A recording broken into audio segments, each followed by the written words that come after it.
Bonjour à tous, nous allons partir à la découverte du Data Modeler, qui est le premier outil du studio Vision. Euh, Comme son nom l'indique, vous allez pouvoir créer des modèles de données, vous allez pouvoir modéliser vos problématiques. D'ailleurs, par rapport au modèle de données, nous avons une vidéo qui est dédiée pour voir la différence entre un modèle de données et un objet. C'est une interface importante pour le studio. En interne, on a l'habitude de dire Make Data Great Again pour la petite blague. Mais tout ça, c'est pour dire que c'est fondamental, car cela oriente votre conception.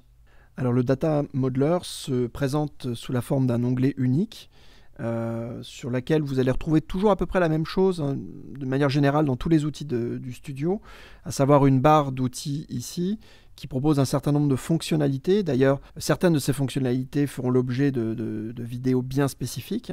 Donc là, vous allez pouvoir, par exemple ici, ajouter un smart model. Vous allez pouvoir, de manière très classique, avoir des outils de undo, redo, hein, annuler, rétablir, hein, voilà.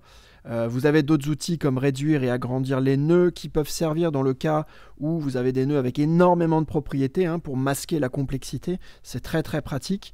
Et puis on retrouve les outils d'annotation, hein, dessinés, que je vous ai présenté dans la vidéo précédente, hein, dans le travail collaboratif, hein, qui vous permet d'annoter directement vos modèles.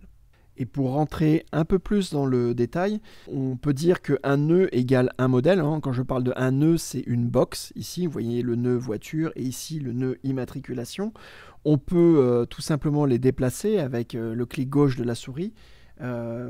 On peut créer des propriétés en cliquant sur le petit plus, hein. Je vais mettre par exemple ma propriété. Voilà.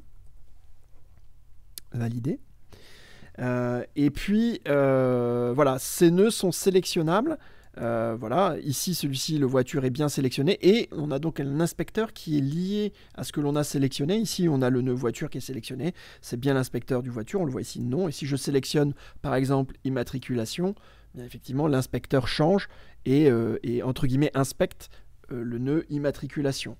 Alors, il y a une petite subtilité dans cet inspecteur, c'est qu'ici, on a un inspecteur global et général sur le nœud, mais on peut aussi l'avoir sur chaque propriété. Et oui, chaque propriété est paramétrable. Donc, si je clique sur marque, voilà, je vais avoir un inspecteur dédié pour la propriété marque, modèle, etc.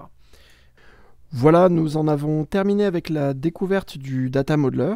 Et la prochaine vidéo sera sur le Workflow Editor.